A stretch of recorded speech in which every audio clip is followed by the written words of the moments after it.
I'm Lauren Greci, and you are listening to the Lifestyle with Lauren podcast, the show where we chat all the things.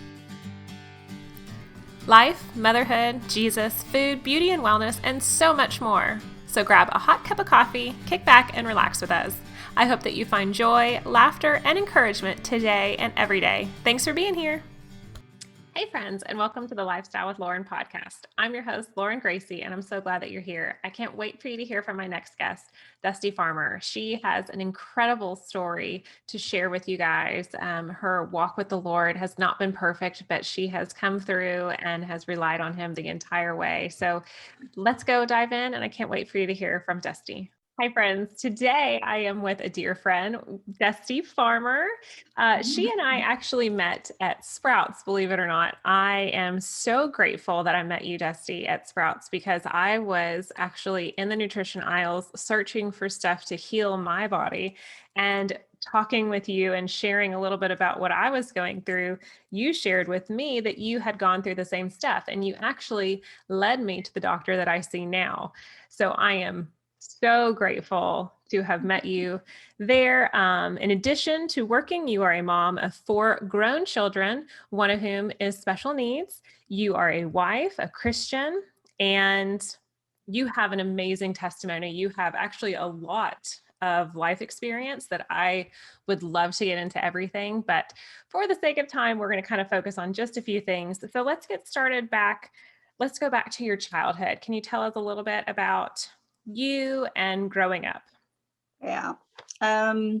Growing up, actually, I should start by saying that I almost didn't make it here. I was almost aborted because my biological father wanted my mom to abort me.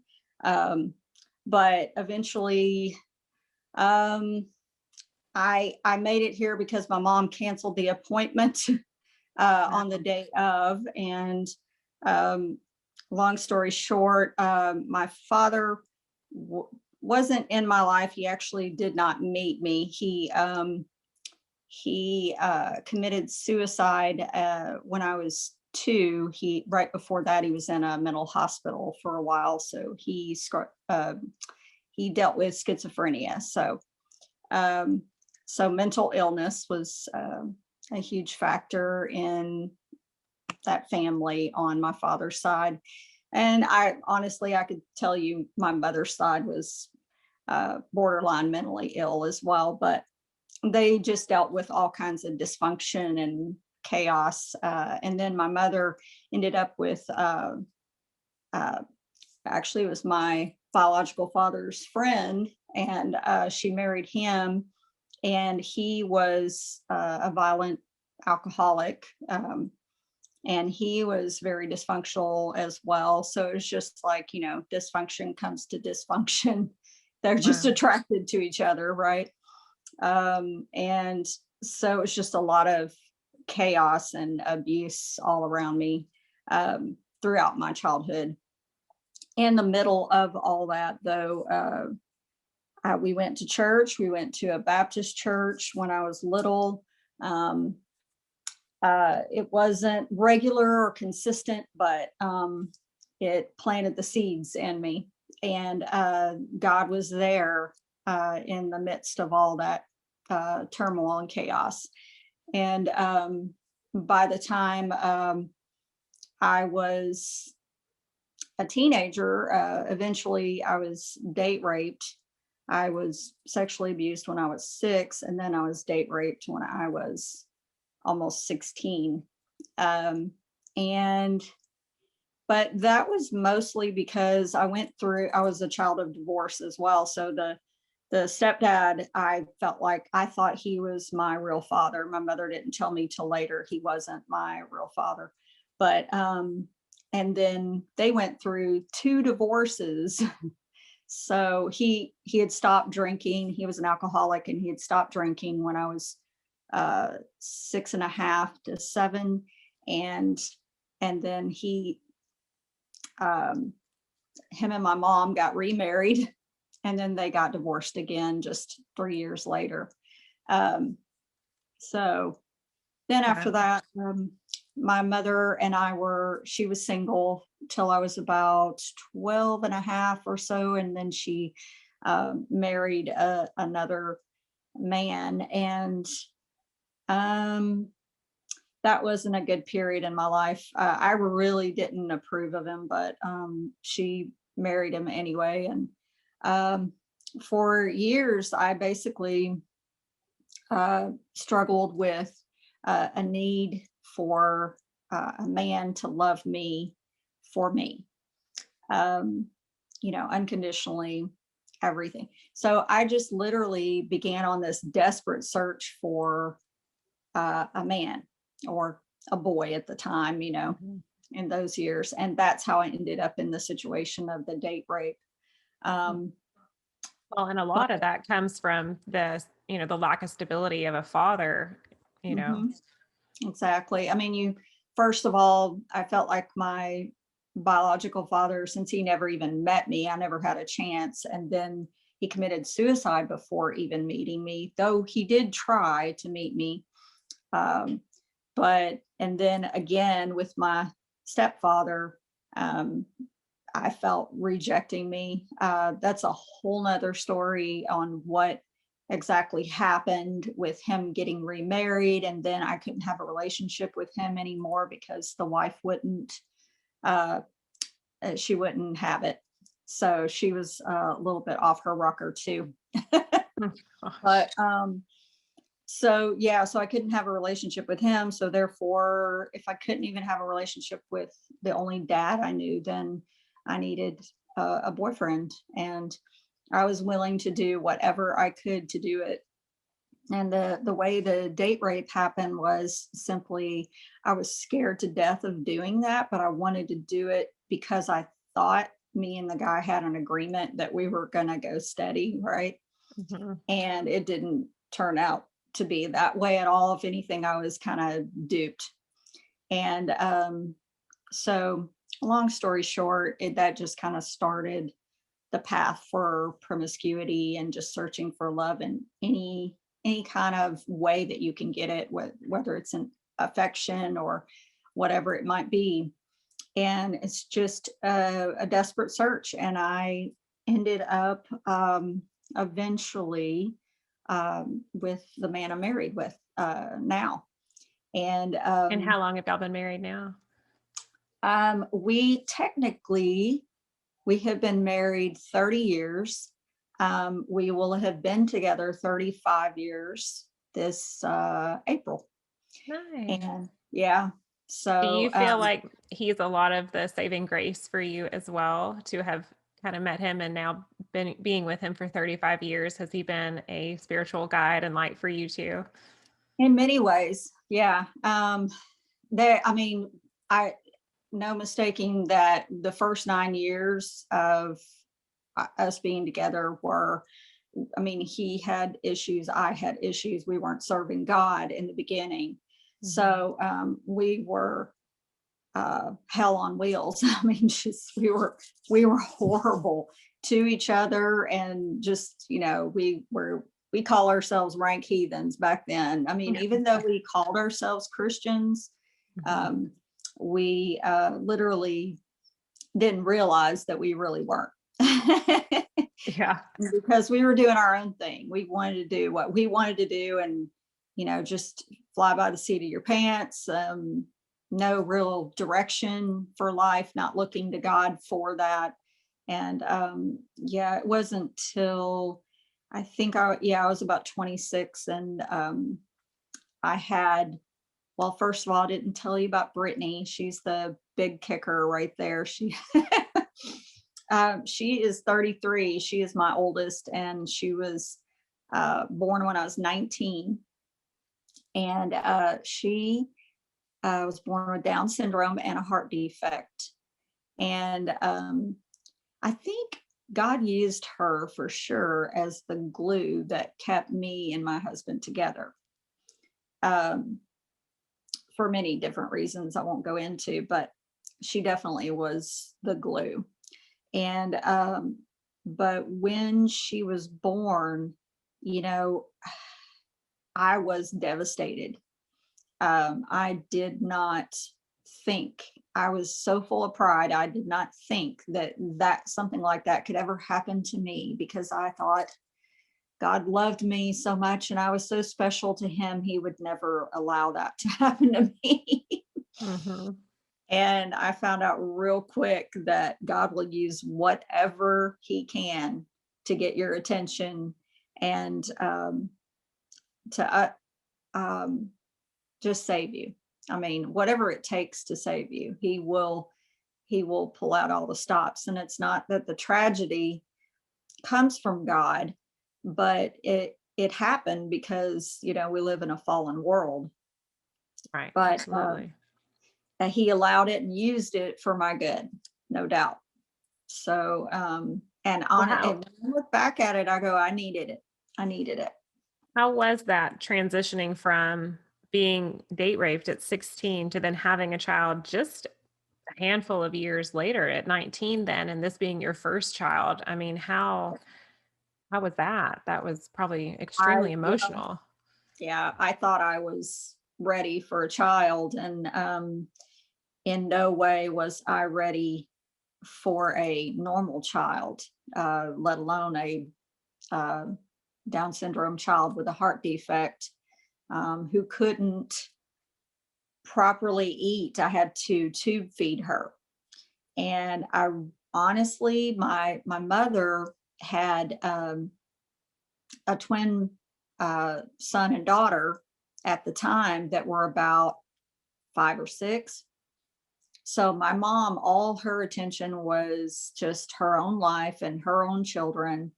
So I didn't have a lot of support, and I was very lost, very lost. And whenever Brittany cried, I literally felt like a bad mom.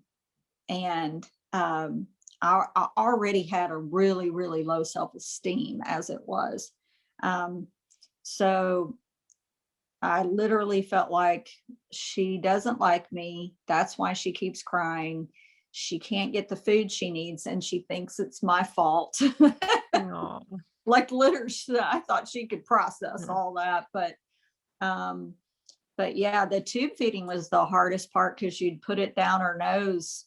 Um, and you do it really, really carefully. They show you how to do it. And then you get all the food in her tummy and then you gently pull it out. And sometimes it catches the gag Oh. reflux or whatever.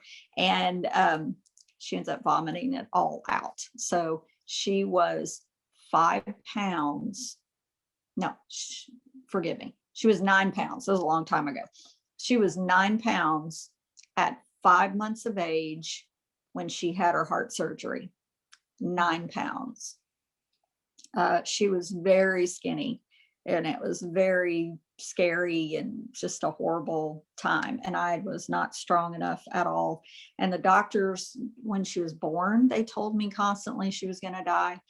And when she went through heart surgery, they told me constantly she was going to die. And honestly, I wanted them to be right because I just wanted her to be out of her misery, save everybody all of this trouble, you know? Um, I didn't want her to have to live that life. You know what I'm saying? Mhm. And basically, well, we had her anointed as soon as she was born. My mom had some friends that came and anointed her with oil as soon as she was born, and she just wouldn't die. She's a fighter. And yeah, and now she's a little gun shy to this day when it comes to needles and anything, any doctor visits and stuff like that. Uh, but she is a fighter. Yes, she definitely is. But and So how did then you get through all of that at 19? I mean, we just talked about, when you didn't even have a chance to, what's the word? You didn't have a chance to heal from Mhm. the event that happened at 16, and then now you're a young mom with all of this in front of you and surgery and tubes and the whole thing. How were you able to keep going and plug ahead? You know, I don't really know. I know that I sought God, but it was usually just in the realm of complaining. I didn't know the blessing that I had, um, the gift. I didn't understand the cross. I didn't understand what Jesus did for us. I didn't know any. I didn't have any true understanding of the foundation. Uh, but I knew him, and I mean, just a little bit. I knew him. I had a past with him, um, but it was so shallow, very, very, very shallow. I don't know. All I can say is that he was carrying me. He was with me all every step of the way. I was so miserable. I was so lost. But he was there. I did seek help. And I did get counseling and things like that. I thought that counseling was the answer. Actually, it made me a little bit better at just hiding, Really? hiding my junk and pretending to have it all together. Um, it just made me better at that for some reason. I felt like maybe it was helping me, but it wasn't really deeply helping me the way only God could. Mhm. So So then, sorry, how did you go from, this might be jumping ahead, so we can definitely go back and keep talking. When did you accept Christ then? When did it all that change where you fully relied on God then? So when Brittany was 8, if you can imagine, for 8 years, I really was angry with God. So when that happened, I suddenly became just totally angry. And so from that point, for 8 years, I was just miserable and seeking my own selfish satisfaction, Mhm. trying to make myself happy and think that, well, what's going to make me happy? It was just very selfish. And so I had two more children after that. Uh, How many and year later? How many years later? um, 4 years after Brittany was born, uh, actually 3.5 or 3.5 years after Brittany was born, me and my husband got married. Okay. Um, and then, so 4 years shortly after we got married, I got pregnant with Christopher, and he is 29 now. Um, and then Unplanned. Uh, and yes, I know what causes it, but um, I got pregnant with Dylan, um, and he's 28, obviously, and they were. I just suddenly I began to focus on them completely, and it just took all the attention away from Brittany, which was kind of sad. Um, but I really was not a good mom to Brittany. I really didn't consider her equal. I didn't value her properly. So the guilt of that was huge. And every time I looked at her, it just brought me down more. And I thought, she doesn't deserve this. She didn't ask to be this way. So that is just all the sin just kept pulling me and pulling me and pushing me downward. And so when I was 26, when I was basically actually ready to leave my family, um, in desperation to just be alone, and I thought the only way I could be happy was to be by myself.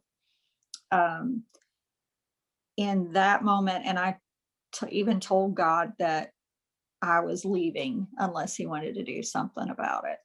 Hmm. And so I had planned to. I was trying to get all my ducks in a row, and then suddenly it was like Easter, and I went to Easter service at the church that I go to now, and in Carrollton, and I had been there before, but it was earlier in the game, and like say 6 months prior, and I was just not ready for church. Even though I had been looking from time to time, I just wasn't ready for the church life, Mhm. because I had my own dreams, my own desires that were all about me. And church didn't fit in that. But so that time I went and I did it as a parting gift to my kids. I brought my kids to church that day, as the last thing that I'll do for them before I left. And so that was the day that literally I experienced Jesus. And it was like an actor that went to church there that actually pretended to be Jesus, did a whole play, of him walking down um, the road. And really it was the aisle next to me because I was right in the pew, right on the edge. And he was carrying the cross. They were spitting on him. They were calling him horrible names and beating him and all that. And that was actually the first time I really felt it personally for me. I felt like what was happening was literally for me. And for the first time, I actually compared myself to Jesus. And that's, because I thought I was a pretty good person up until that moment. I thought I was a good person because I wouldn't kill anybody. My intentions were always good, that kind of thing. But I really knew I wasn't good at all at that moment. And I saw what he did. The love for me is what showed me how crystal clear his love was. Just like it just illuminated how much I didn't love, Mhm. and how full of selfishness I was. And so that's when I literally said, if you could do all this for me, then how hard can it be for me to just do what you said in the word? You're not even asking me to do what you did, you know? That's Wow. not that's not as hard as what you did right here, and you're not asking me to do that literally. So I was just like, if I have to be miserable for the rest of my life, I'm going to do what you tell me to do.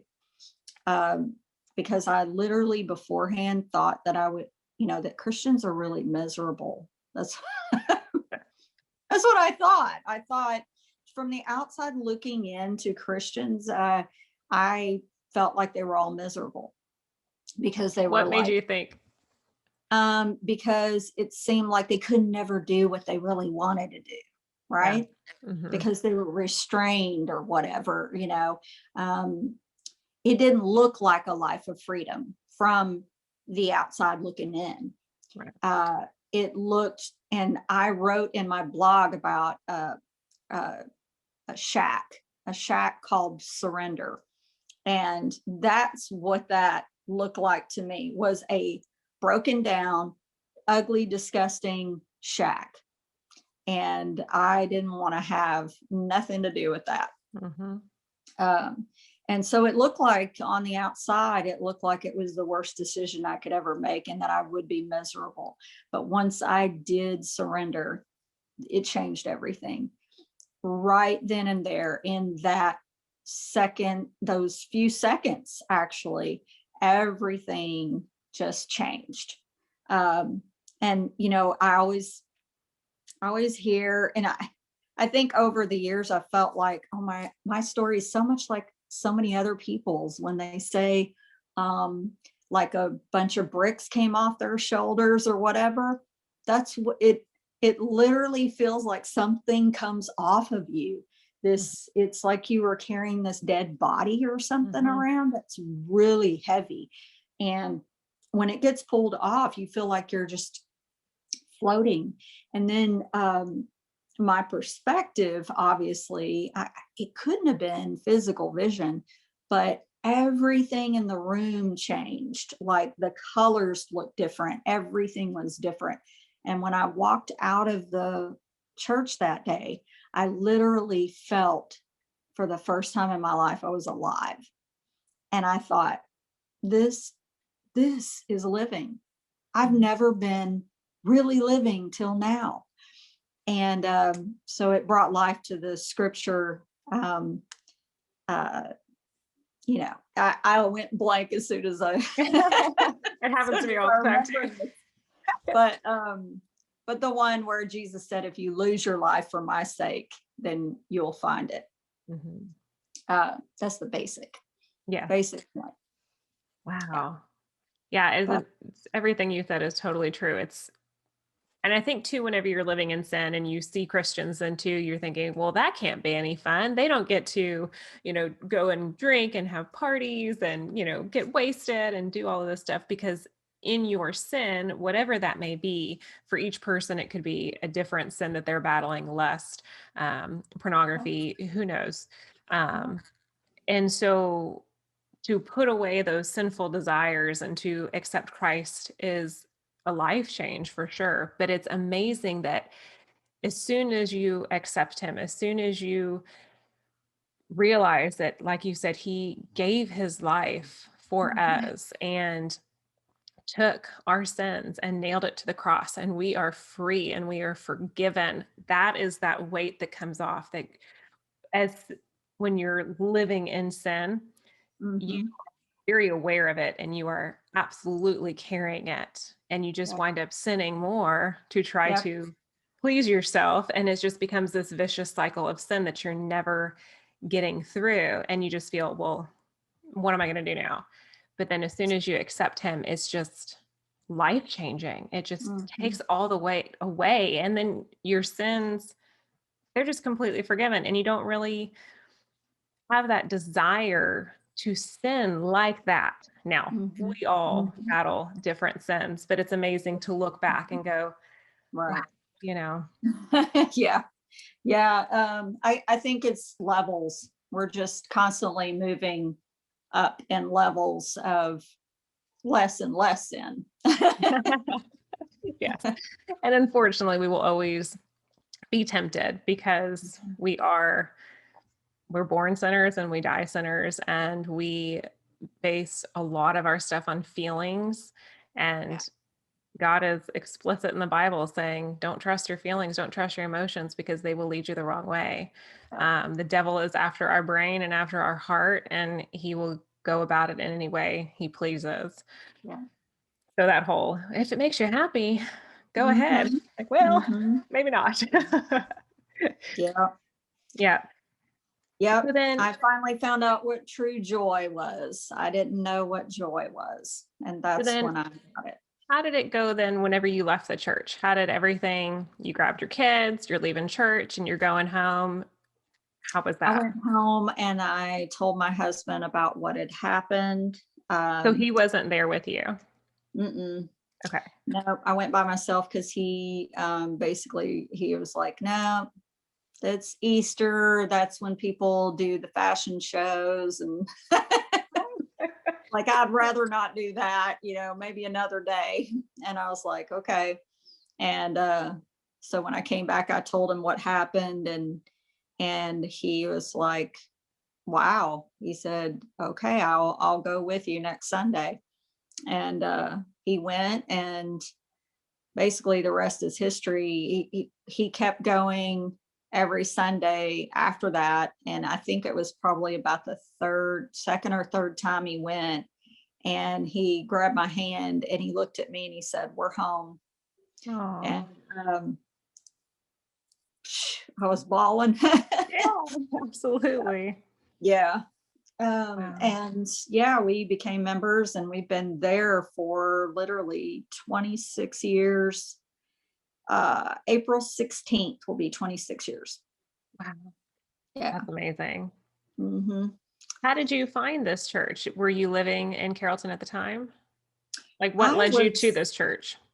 I was literally living in North Dallas, Midway and LBJ. And I worked at JCPenney at the time.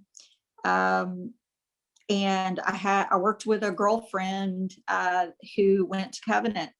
And she had told me about, that she went to a church that was mixed racially. And by the way, I didn't even tell you that my husband's Black. I was like, oh, well, yeah, by the way. Um, but I had told her that I had gone to many churches and I'd gone to all white churches, and it's just didn't feel right to say, yeah, I'm going to bring my husband up in here. It wouldn't have felt comfortable, at all. And so she said, well, my church is definitely mixed racially, so you're welcome to come visit sometime. Now, I had worked with her for probably a year or two before she ever even told me. And I thought later, I was like, God, why didn't you have her tell me sooner? But well, and think about that, he obviously has a plan Sure. for this, and the timing is Mhm. what he had a hand in, because imagine if she did tell you earlier and you weren't ready to hear it, Exactly. and you didn't have that relationship with her, versus now you've known her, you've become friends with her, and you know her more and you trust her more, and then Mhm. that opens that door. True. True. Would you do me a favor? Would you subscribe to the show by clicking that subscribe button wherever you are listening? Thank you. It makes a huge difference to the Lifestyle with Lauren community. Would you also please share this show with a friend? I know some of you are here because a friend shared it with you, and I am so appreciative. So thank you so much for being here, for listening, liking, sharing, subscribing, all the things. Thank you. Today's show was edited, mixed, and put together by Jennifer Miner. Matt Bowen provided the music, and I'm your host, Lauren Greci. Now let's go back into our conversation with Dusti.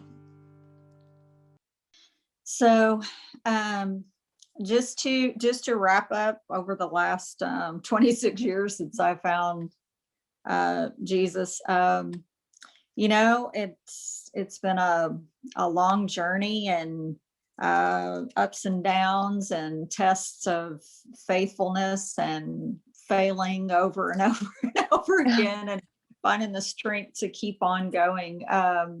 Through all that, about 12 years ago is when I was diagnosed with breast cancer, and was led to go the natural way. I did not do chemo. I don't recommend anybody avoid chemo unless they feel like God is leading them to avoid it. Um, if you, my belief is if you have fear about chemo, you have loads of doubts, and you just don't want to do it for some reason, you probably shouldn't. You definitely have to seek the Lord and find out what He wants you to do, personally, because they give you a lot of options of how you can go about doing it. So you really have to seek the Lord about every step. And that's how I eventually found my naturopathic doctor, which you see now. And I found him about 5 months after I had my double mastectomy, and found out that I was just ridiculously high in candida, and so many other areas to tweak, hormones, and eating and exercise obviously can always be tweaked. I thought I was pretty healthy. I was eating healthy for like 7 years prior to that. And I mean, I thought exceptionally healthy. But what I was doing was I was eating natural, good foods, but I was eating more on the sweet side and more on the grain side. May have been fruits, but it was still sugar.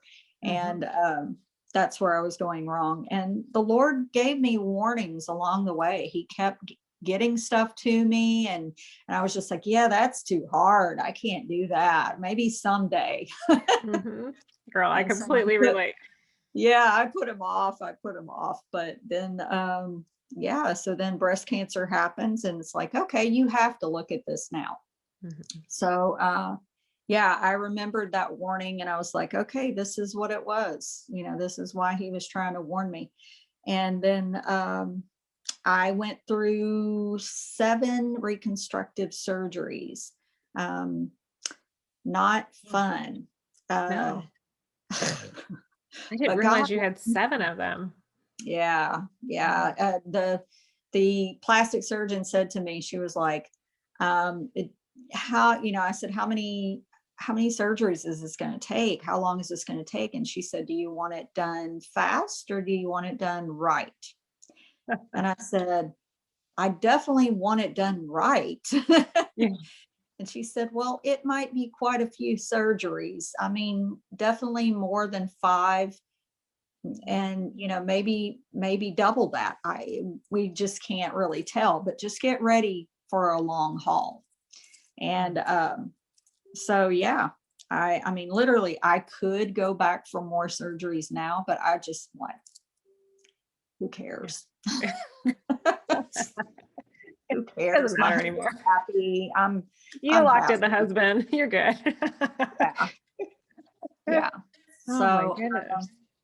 and then at that time they had found a brain tumor, but it was benign. You know how whenever you have cancer, they do a full body check of everything, and that's how they found the brain tumor. It was very small at the time, and they were like, well, you can do whatever you want. It's very small. You can get it out now, or you can wait and watch. And so we chose to do that. I was believing God for my healing for the last time I checked, it was about 9.5 years ago. And I was believing for my healing and honestly did not want another surgery, especially not brain surgery. So I literally had encounters where I just knew God had taken care of it, and it got it off my chest, it got it off my mind, and I literally gave it to God. And then just this past year in March, Dr. Ganino, I reminded him out of the blue, I reminded him about the brain tumor. I said, it would be really nice to take a look and see that it's gone. And he said, yeah, let's take a look. So he took a look and it was still there and it had grown. So long story short, I had brain surgery in June 3rd. And I literally could show you my outgrowth of hair. But yeah, it was right back here. But you can't see the scar anymore. And I had a little clip in my hair to hold it down because it was sticking straight up when I washed my hair. Because the hair growth is about this long. Mm-hmm. Yeah. And I guess I got it to lay down. So that's nice. But yeah, so I had that brain surgery, and I was in and out of that hospital in 2.5 days. Wow. 2.5 days. And literally they say, normally when you have a craniotomy, you are in here 5 days. So And you were able to go because everything was looking good and healing well and exactly. And I was moving around, I was getting my bearings, and I was able to walk on my own, and I could do all their little crisscross steps and everything they have you do before you leave to make sure you're all good.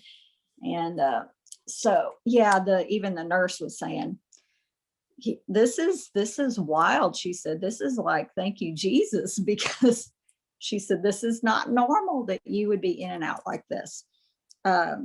So yeah, that brain surgery is fairly easy.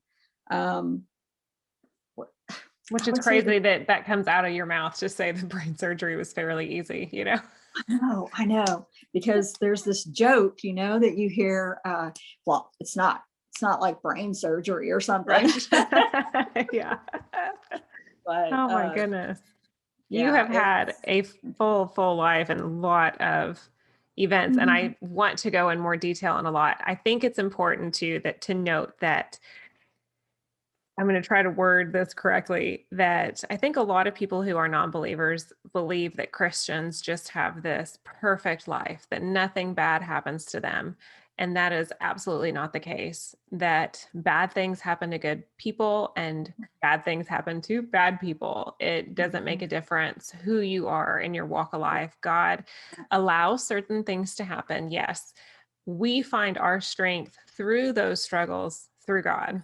And that is what really carries us and helps us through all of that. I can't imagine going through half the things you went through, and especially in the recent years, your brain surgery and breast cancer, without having God to lean on. you know. I'm telling you, I can't even imagine it. And I honestly don't know how people without Jesus do it, except that God has a way of helping those people even when they don't know they're getting help from him, which is quite amazing how merciful he Oh, is. absolutely. There are so Yeah. many instances, and I know you probably the same. You can look back in your life and go, wow, God had a hand in that Hmm. and a hand in that. And I Hmm. had no idea. It's always after that you look back and you just think, wow, he was there that whole time. And I didn't even know it.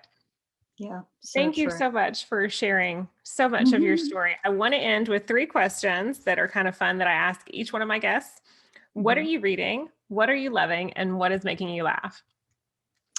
Okay. I am currently reading Come Away, My Beloved devotional right now because it was assigned. So that's where I got it, but it is amazing.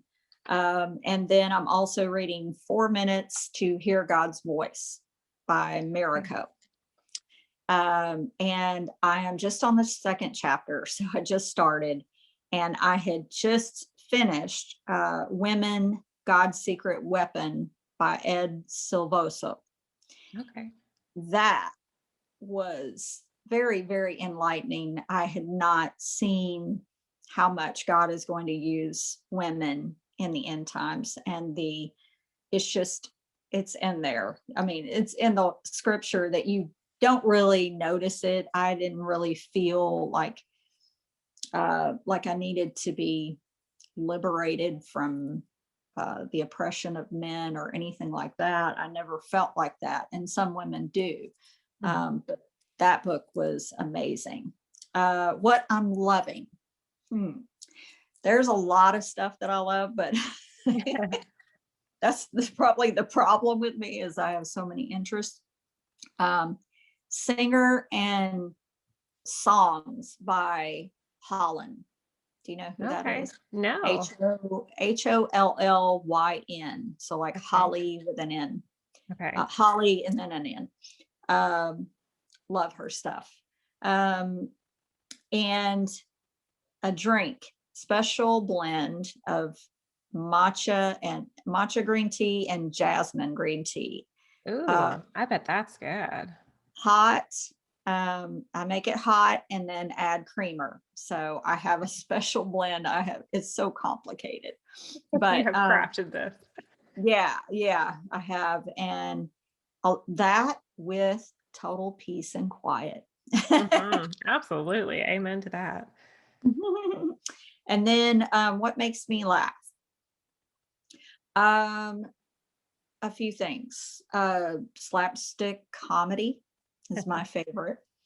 Um, young dudes' hairstyles today. No. That makes me laugh. Oh my God. And I'm sure you see quite a few rolling through Sprouts. Yeah. And then my husband watches sports, so I see some of the hairstyles on the sports teams. Hmm. Yeah, they And I'm definitely just have some like, interesting ones. this is a generation gap, big time. I can tell I know how my parents felt. Hmm. Just Fred, and you are so uplifting and such an encouragement to so many people. And I know that your testimony will reach somebody. And if it reaches one person, I think, thank you for sharing. Absolutely. And it is totally worth it. So, I know you mentioned your blog. So, can you mention your blog so everyone can find you? Yes. I wish I had written it down, but I believe it's Dusty Faith. It's not spelled the way I would like it to be because this is just what was available, but it's DUSTI Faith. Uh, however I think it's like .wordpress.com, Okay. if I'm not mistaken. But you should be able to find it just knowing Dusty Faith and having that part correct, and then WordPress. Okay. Well, Yeah. I will put that in the show notes as well. I will find that link and have it there. So, well, thank you so much, Dusty, for sharing. I so Mhm. appreciate you. Thank you for listening to the Lifestyle with Lauren podcast. If you liked what you heard today, please subscribe, comment, leave a review, and share with your friends. Thank you so much. Today's show was edited, mixed, and put together by Jennifer Miner. Music was created for the show by Matt Bowen, and I'm your host, Lauren Greci. I'll be back here next week with another wonderful conversation. Thanks for listening today. Bye, friends.